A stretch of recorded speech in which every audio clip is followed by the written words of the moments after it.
hey, you can do it. Stop doubting yourself. Like, you know, you've got this. Because being a coach yourself, I can preach that every single day to the people that walk through the door, but do I truly believe it for myself? Sometimes I need that affirmation behind me of people just pushing me to do my best.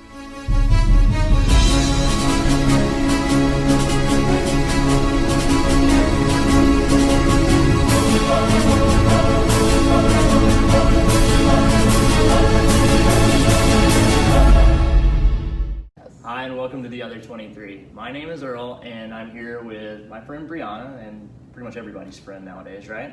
I'd like to think so. All right, so anyways, let's get into a couple questions. First off, how you actually became a coach. I met you briefly before you were ever a personal trainer. Right. And then now you work here with us at E3. Recently took on a new role. In the past year, that's a lot of changes, probably 3 different major changes. How'd it happen? So I was working in marketing at the time, came in, talked to you, just trying to get some stuff going for the company I was working for, and just kind of liked the place, enjoyed talking to you. I think I stayed here for maybe an hour, and we just chatted. Could have even been longer than that. And a couple weeks later, I just decided to make the change and came in here, just was shadowing people, just trying to learn as much as I could from the industry, and then you told me that I should not wait to go and take my personal training test, so I took it in 3.5 weeks from getting the program started and passed it. Fantastic. And you said the second you pass that test, get in here and we've got a job for you. So I came straight from from passing the test to come right in here, talk to you. And then a year later, almost to the date, took a new position here, still coaching, but promoted to a public relations manager. One of your major roles is to just provide even better customer service, and right. That's one of the things we pride ourselves on. What does a PR manager do? What is your goal for yourself? What is your role? What are you doing? Like I said, I mean, part of it is the fun aspects of it, right? So we try to get involved with charities. We do 5Ks, things of that nature, different sort of sponsorships. So that's the fun aspect. As far as the customer side, it's just making sure everybody has what they need, making sure they're comfortable, making sure that everything is accessible. If they have any kind of complaints about anything, talk to me. If you just want to say, hey, stop in and chit chat, talk to me. I'm just the big communication person. So it's kind of the whole overall rounded customer service, but also just having fun and making sure everybody. So we're paying you more money to have fun? Yeah. Being in the job description. Okay, all right, whatever. So, became a coach. Now you're taking on an administrative / coordination role. You talked a little about coordination, and then you also train. You have a Peloton. You have a road bike. You lift weights. So you're new. You hit 135 for 12 on the deadlift recently. That's pretty cool. So you're doing a lot of different things. What's your training scheme like? What are you doing to kind of, obviously this show is about growing who you are so that you can be better in the gym. It's about the other 23 hours of your day. Yeah. Not related to the gym, but since you are doing so many cool things related to your fitness, how are you able to do that? So as far as how am I able, it's just prioritizing. Everybody can tell you every excuse in the entire book. I don't have time, I've got work, I've got this. But if you can put yourself first, then of course you do. You got to do all this. But it's prioritizing. If you can put yourself first, and then, I mean, it's an hour of your day maybe. If you decide to do something excessive, then, you know, that's on you. But if you could take 1 hour of your day to just put towards whatever it is you have a passion for me, like you had listed, I do a ton of stuff. More so just because I don't like to get bored with the same thing over and over, so the diversification within it is fun for me. We just went paddleboarding on Sunday. I think I burned 500 calories. You burned 500 calories? Well, we went almost 5 miles cleaning up the water, so. I could have taken a nap. I was not working very hard. Well, you probably burned about 1,000 calories, so there you go. Cool. Just by some pizza I ate that night. There you go. You would eat pizza. Sunday's my cheat day. Cheat meal. Hashtag. But yeah, just keeping it different, that way you don't get bored. If you do the same exact thing every single day, that's what's so nice about being here, is that even our boot camp class, we never do the same thing twice. We do the same thing once. Well, we have a primary lift. We have some kind of an objective, and then we just goof off with a fitness orientation in a certain heart rate so that you metabolize body fat. Exactly. Right. So you're doing a lot of things. You're getting progressively from what you told me from your stats and everything, you're getting progressively leaner, stronger, healthier. Yep. What things do you have to overcome in your routine outside of your workouts and or coaching to help you to keep performing at a higher and higher level? Sure. You've just been doing better and better over the past year that I've known you. Yeah. And then at the same time, like, what are some roadblocks you're hitting? So a couple for me with having autoimmune disease is having to watch what I eat just for flare-ups. Okay. Specifically anything that's inflammatory, right? So glutens, things of that nature, just kind of have always bothered me. So those were. Gluten tastes so good. Gluten tastes Oh my good. Sugar goodness. tastes good. Sugar is the number one aspect that used to be in my diet. It's fantastic. Total sugar addict, completely. I mean, you name it, cookies, candy, whatever. Well, the rice sugar is not Yeah. bad for you per se. Like, you know, oats are great, but we But process oats on cake. We eat a lot of processed crap. Right, Because exactly. how much sugar, you know, fructose, sucrose, corn syrup, and everything else that goes into a cake, right? Exactly. So Completely. it's not necessarily just sugar; it's processed garbage, gluten. You know, because gluten holds all the different things together Right. when it's processed. Yep. So I'm going to throw some words at you, or some words in your mouth, I guess. Would you say that simpler is better? To a point. I mean, you also have to be, right, kind of human and understand that there's social aspects to your life, right? Yes. So before, You're telling me just I don't spent, have to be perfect. No, you don't. But Well, why am I before, working so hard? you tell me. Okay, never mind. It's the mentality, right? It goes along with what I'm saying. I didn't know I was allowed to have fun and eat things. Dude, you can eat Minus whatever. that pizza after paddleboarding. Well, that's kind of what I'm getting at, right? So if you can eat healthy 70-80% of the time and treat your body well, but then you want to go and have a night out with a couple of friends who are in town, Okay. your family comes to visit, you can have a cocktail with a piece of pizza. Just don't make it the whole pizza. Or did you make it the whole pizza? Of course, I made the whole pizza. 2 pizzas. No, just one. Well, then there you go. That's I gave impressive. Joanna a slice. That's nice of you. What about Kona? Kona doesn't eat human food. It's a disaster. Oh, yeah, that makes sense. She's a terrorist. She tried to negotiate for Whatever. something. We're not going to have that. we're not going to have it. All right, so that's obviously, you've had the gluten intolerance. Starches have been an issue for you. Yeah. Are there any other roadblocks you've hit while training, or just, I mean, I would just say over the past year where I've seen just so much growth personally, professionally, and then in your strength, performance, and endurance, any other roadblocks that you've hit? Couple injuries, Okay. which have not been the greatest, We're but talking about the you hip? overcome it. Yeah, hip Possible torn labrum? potentially. We can't confirm, but we're assuming. I mean, it's been going on since. I think this is a good example or a good learning experience. So you're working out in one of our boot camps, which you work out in them, I work out in them, Mandy works out in them, Brandon has worked out in them, all of us have, or currently do at some capacity. It wasn't what you did, it wasn't anything Brandon gave you. It was how I did it. It wasn't how you did it. No, it was, it was. you felt the onset and you pushed through it for an additional 2 sets, if I'm remembering correctly. It was 2 or 3. Right. I mean, So the biggest thing you can What do do you is expect from when me? you feel something out of place, correct. stop. You can maybe try it again, and when you start to feel that thing onset again, Oh, absolutely. then you're like, okay, there is something here. It wasn't just a Yep. fluke in the first set, it's in the second set, it will be in the third set, I have to stop. Yeah. Not that it's your fault, or Brandon's fault, or anyone's fault. If it's anyone's fault, it's my fault. The biggest Brandon, you're thing, off the hook. biggest thing we can do whenever you're working out, if you're by yourself, especially if you're in a group fitness situation, or even with a one-on-one coach, is you have to let them know when something's out of place. And Yeah. so many people, because we have egos, and even if somebody like yourself who Sure. doesn't seem to have an ego, you seem nice and happy, and Oh, no, everybody, no, no. I want to help everybody. Competition's my favorite thing in the world. Deep down, it's deep-seated. It's the underlying thing behind a lot of what we're doing. So if it's Right. in an exercise or whatever it is, that ego comes out, and it's nothing against you, myself, or anyone else who has that competitive spirit. It's just human nature, right? Sure. So we've got to make sure you kind of got to approach the gym with a little bit of humility, no matter what level you're at, and Absolutely. always ask for help. Well, and not even that, but also practice what you preach, right? So I tell all the clients that come in here, tell me when you got an injury. I Yeah. can make a modifier for you, all these Or things, just and tell then me I when go tell me when it hurts. and be a goof. And When something feels unusual, yeah, right? exactly. So many people don't say anything. Then we see something like a weird look on their face. Yep. What's going on? Well, I feel this. What did you tell me? Your Yeah. back's gonna hurt tomorrow. Yep. My goodness. So that really covers, your growth, your, the things that you do outside of here that helps your training, which is really what this is about. Is how do you Yeah. become just better at life? Obviously, I think the gym is where, things get better. If you're putting it at the end of your day, you're working toward it. You have something like, hey, when I get done, I'm going to go do this, and it's going to put the seal on my day. Mm-hmm. It's going to be great. If you start the day at the gym, and this is for people that do the 9 to 5 or any other kind of job, you start your day with it.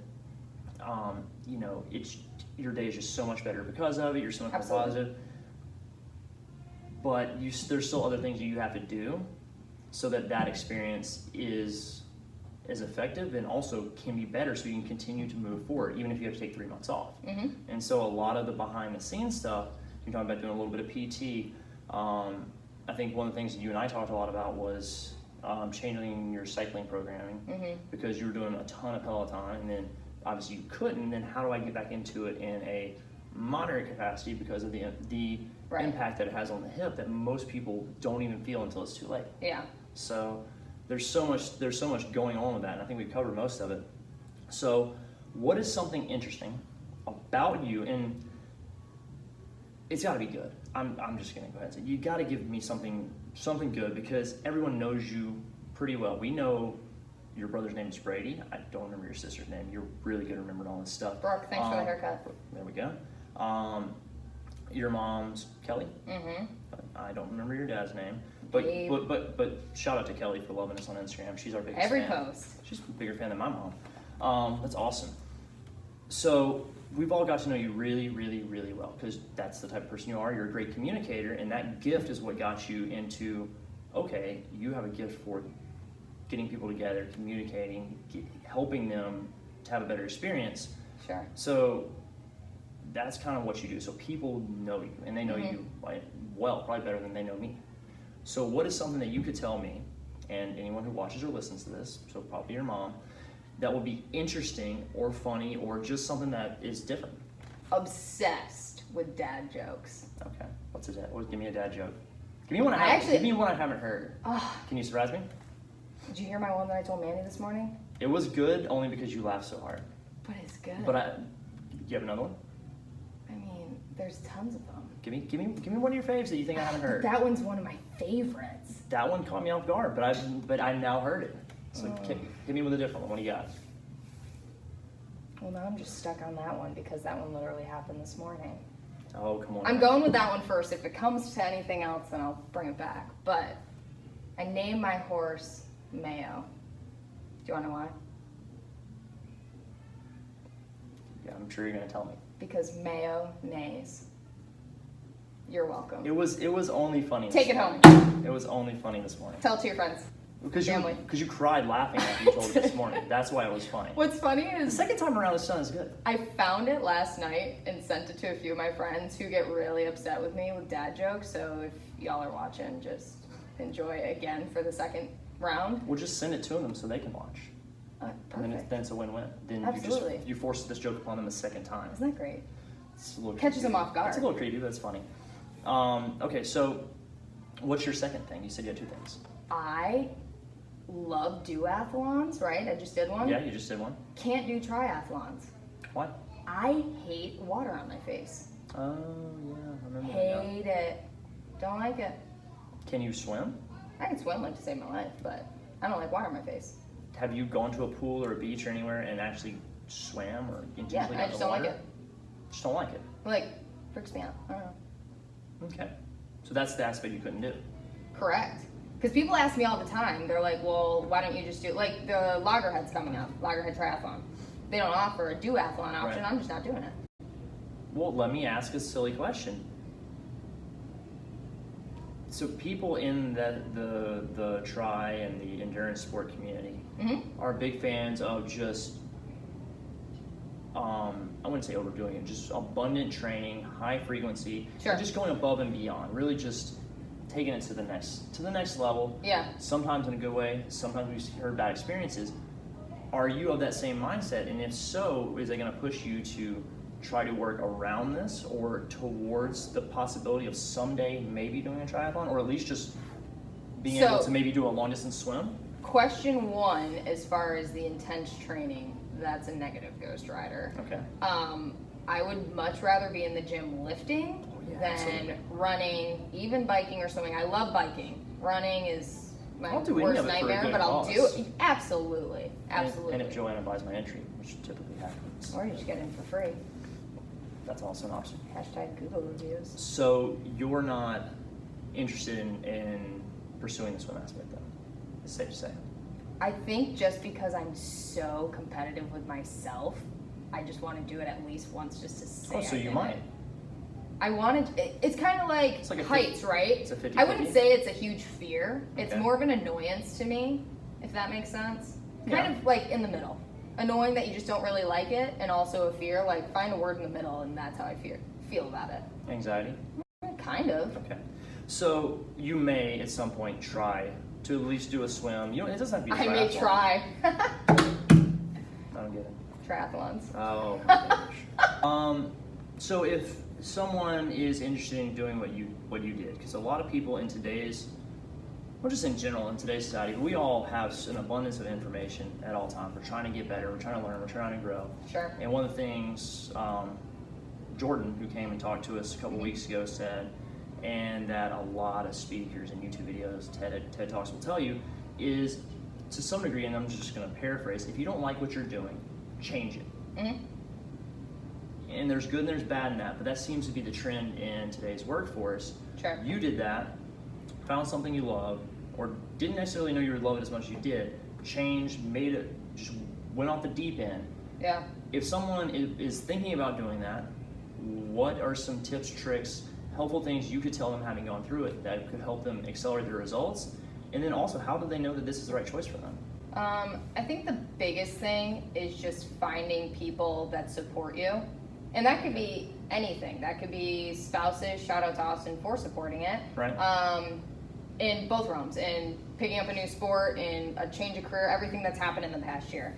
A community like yourself and all the other coaches here just saying like, hey, you can do it. Mm-hmm. Stop doubting yourself. Like, you know, you've got this. Because being a coach yourself, I can preach that every single day to the people that walk through the door, but do I truly believe it for myself? Sometimes I need that affirmation behind me of people just pushing me to do my best. I will actually stop you there and say that practicing what you preach is the biggest way to lead someone. And we are Absolutely. all leaders. So if you're not living at 80-20, you know, it's reversed. It's 20% healthy, 80% bad. And somebody's like, how can I help my diet? Oh, Mrs. Jones, I can't help you because I'm just a terrible, Right. you know, dieter. Yeah. Well, why are you coaching people? Why are you my trainer? It doesn't matter how much you know about exercise. You have to be doing the fitness as a whole in some capacity. Absolutely. So you've got to be able to preach it or practice it if you're going to preach it. Right. That's a huge takeaway. Exactly. And I think a lot of what I already have brought to this gym, I have been able to practice what I preach, but then there's just that little bit as far as just going to chase your dreams that even just in a general sense, and it does, I mean, dream sounds kind of tacky, but you know what I'm saying. Just as far as chasing anything, a new job, career, a new anything, just having the support there for you is huge. So that's the biggest thing you would say. In my personal opinion. What else is there something that you didn't have or you did have that most people don't that would be helpful? Is there something that you say, hey, if you're going to do this, make sure before you do it, you want to do X, Y, and Z. Is there anything like that you could tell us? What's kind of nice for me is I had gone from college, and then Austin and I were moving north and south every 6 months for his job as a golf pro. Right. So I was kind of used to the flip-flop anyways. But even if you take that out, like it was still, I mean, it was a struggle. I gave up a job that was a consistent salaried pay to quit that, to then I ended up just finding a local job here where I could, you know, just study for my personal training while I was working the cash register just to make an extra few bucks. And then part of the reason I took the test, like I had mentioned earlier, was because you kind of pushed me to do it early, but also because I just knew I was ready to go. Yeah. So just you'd putting all already your jumped. efforts into it. You Yeah. already jumped. The biggest thing, whether you're in a job or out of a job or whatever the case is, and this is my biggest thing for anyone who's ever asked me, and I've had several different trainers or soon-to-be trainers ask, is like, well, you know, I'm doing this certification, blah, blah, blah. When's your date? Yeah. What do you mean, when's your date? Well, That was exactly what you asked I me. want to do these 17 things first. Yeah. The biggest problem that a lot of people that walk in the gym space, trainers included, is life has to be right before we make a step or make a jump or whatever. Set a date. Keep yourself accountable. Yeah. Yeah. Give yourself some accountability. you pay the $250 test fee that you're going to do it on this date. Absolutely. And then you will it into existence. Yeah. And that cannot work for certain things. Like, okay, I'm going to set a date of, we're going to help this many clients by this many days. Mm-hmm. And we may go above it, we may fall short. There's a lot of human variability in that. But if it's something of you taking a test, that's you versus one thing. Set the appointment. The test in theory shouldn't change. You're the only issue. Yeah. So that's the biggest thing that I think I can take away from what you said, and is just making the jump and setting some kind of, it wasn't a blind leap of faith. Like, I found the gym, I want this gym, and you made a space in this gym for yourself. Like, we didn't have anything when you first came. Hey, so I quit my job and I'm going to be a personal trainer. I made this decision. Fantastic. You were literally 7 days too late. We had just hired someone. Yeah. Yet you still came, you shadowed, you made a position for yourself, which most people wouldn't take the time to do. You knew what you want, you went after it, and that's huge.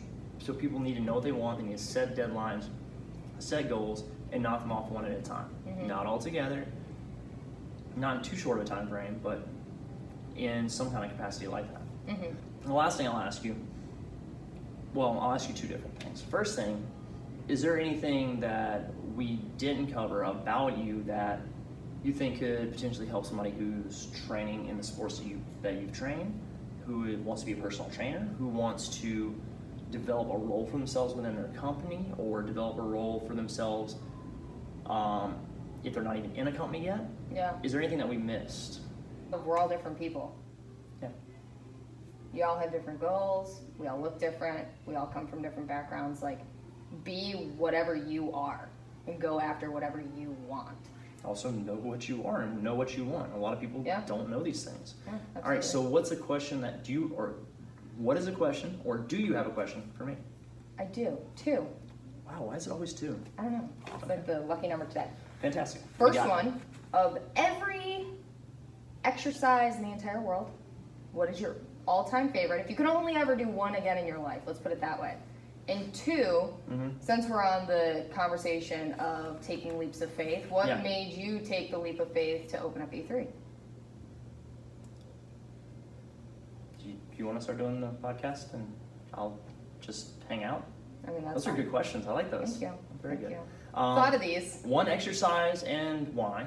Yeah. You didn't say and why, but I'm going to give you an and why. You can give me a why. That's fine. Oh my goodness. A deadlift. You're doing a full upper body isometric contraction, so you're tensing your entire upper body, chest, triceps, forearm, fingers, everything in the upper body is tense while you move dynamically through your lower body. There's work in your quads, which are your propulsion muscles. They get a ton of work on their own from life.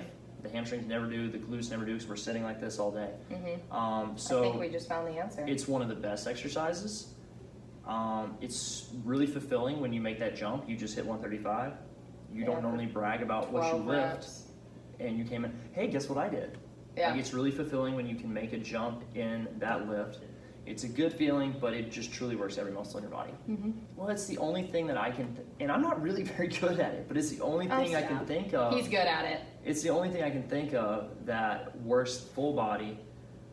That's really just one movement. It's a hip hinge. But deadlift it's simple. You can just go and execute. It's super functional, yet it's super meathead. It's the best of both. It's the best of both worlds. Leap of faith. What made you take it? Why? Yeah. It's actually really simple. It's super simple. What I'm doing now takes more guts than opening up the gym. Opening up is simple. I was paying X amount of dollars. I was paying for my clients to have a gym membership at a gym so that I could train them there, and I was paying rent at that gym.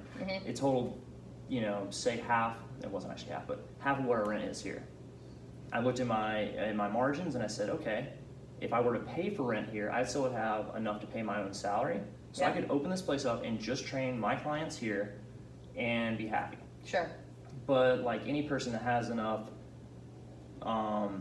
fortitude to go and do something on their own and be independent like that, it's never enough. So the next step now then was, okay, let me bring in some trainers so that they can enjoy this too, because this is a great experience, and I didn't really want to charge them anything. And I was like, but I need this place to grow.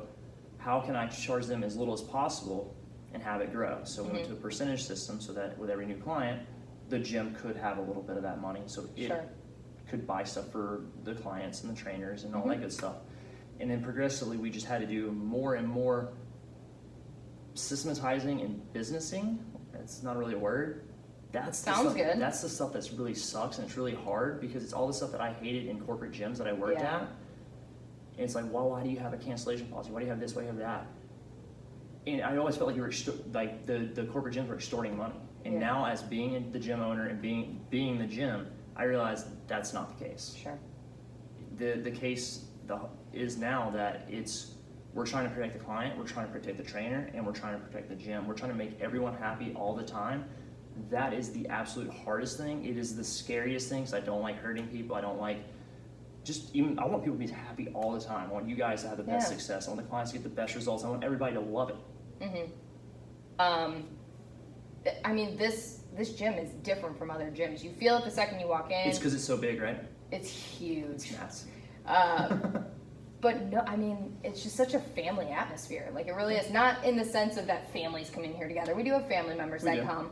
But in the sense of all of us are friends. We can go and celebrate, one another's weddings. We can go and have girls' night out. We can go and have dinners with one another. And, it's just, to me at least, and I know you've said it before, yes, we're working, but are we really working? It's a passion. So at the end of the day, we all go home fulfilled, which is awesome, because tell me where else you can do that. Anywho, thank you so much for doing this, for being a good sport and asking me really cool questions, kind of taking over like you normally do. You ask me cooler questions. Whatever. Beg to differ. Don't like that either. I'm seeing you guys in the future. All right, whatever. thank you so much. Yeah, of course. All right, Thanks for having me. Look out for the next podcast. As soon as we can, we'll get it out for you.